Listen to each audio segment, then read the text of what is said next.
بسم اللہ الرحمن الرحیم۔ السلام علیکم۔ تقویٰ پر میں کافی دنوں سے بات کرنا چاہ رہا تھا، اور جب میں اس کو تحریر کر رہا تھا تو تحریر کرتے ہوئے میں نے اپنے انسٹاگرام پر یہ سٹوری لگائی تھی کہ تقویٰ کیا ہے۔ تو اس پر بہت سارے لوگوں نے رسپونڈ کیا تھا، جن میں سے کچھ نے بہت اچھے جوابات دیے تھے۔ ان میں محمد فصیح تھے، جنہوں نے کہا کہ اللہ پر خالص ایمان لانا اور اس کو وحدہ لا شریک ماننا تقویٰ ہے۔ محمد قاسم صاحب نے کہا کہ اللہ کی کتابوں پر، رسولوں پر اور اپنی تقدیر پر ایمان لانا تقویٰ کہلاتا ہے۔ عبداللہ نے یہ کہا تھا کہ اللہ کا خوف دل میں رکھنا تقویٰ کہلاتا ہے۔ ابن شہزاد نے بھی یہی بتایا تھا کہ اللہ کا دل میں خوف ہونا، کوئی بھی کام کرتے ہوئے اللہ کا دل میں خوف ہونا، ڈر ہونا تقویٰ کہلاتا ہے۔ اور ایسا ہی جواب دانش بھائی نے بھی دیا تھا کہ اللہ کا خوف جو ہے وہ تقویٰ کہلاتا ہے۔ تقویٰ کیا ہے؟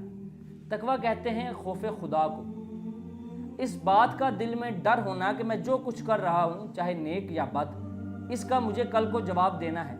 اگر میں کوئی نیک عمل کر رہا ہوں تو اس کی مجھے جزا ملے گی، اور اگر میں کوئی بد کام کر رہا ہوں، کسی کا حصہ کھا رہا ہوں، کسی کے ساتھ ظلم کر رہا ہوں، تو کل کو مجھے اس کی سزا ملے گی۔ اس کیفیت کا نام تقویٰ ہے۔ تقویٰ لفظ وقایا سے نکلتا ہے، جس کے معنی ہوتے ہیں ڈھانپنے کے یا ڈھانک کے رکھنے کے۔ اصطلاح میں تقویٰ ایک ایسے رویے کا نام ہے جس میں انسان اس بات سے بے پرواہ نہیں ہو سکتا کہ اس کا خالق اور مالک اس کے ہر کیے جانے والے عمل پر نظر رکھے بیٹھا ہوا، اور کل کو اس نے اپنے ایک عمل کا جواب دینا ہے۔ تقویٰ کا لفظ قرآن مجید فرقان حمید میں بہت بار استعمال ہوا ہے۔ قرآن مجید میں آتا ہے بسم اللہ الرحمن الرحیم، ذالک الکتاب لا ریب فیہ، کہ یہ وہ کتاب ہے جو ہر قسم کے شک و شبہات سے پاک ہے، اس میں کسی شک کی گنجائش نہیں ہے، اور متقی لوگوں کے لیے ہدایت ہے۔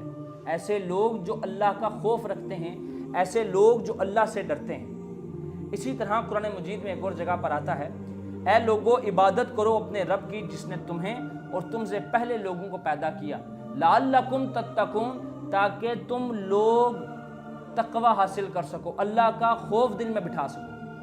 یعنی اپنے رب کو مالک کے کون و مقام مانتے ہوئے، تمام کائنات کا خالق اور مالک مانتے ہوئے، ہر چیز کے اوپر اس کی قدرت کو تسلیم کرتے ہوئے، اور شرک سے پاک ہو کر اللہ کی توحید کا اقرار کرتے ہوئے جو عبادت کی جائے گی، وہی عبادت دل میں اللہ کا خوف پیدا کرے گی، دل میں اللہ کا ڈر پیدا کرے گی۔ اسی طرح قرآن مجید میں آتا ہے، اے ایمان والو تم پہ روزے فرض کیے گئے ہیں جیسے تم سے پہلے لوگوں پر فرض کیے گئے تھے، تاکہ تم تقویٰ حاصل کر سکو۔ یعنی عبادت ایک سیڑھی ہے، عبادت ایک ذریعہ ہے اللہ کے خوف کو حاصل کرنے کا، اور اللہ کا خوف صرف مومنین کو ہوتا ہے۔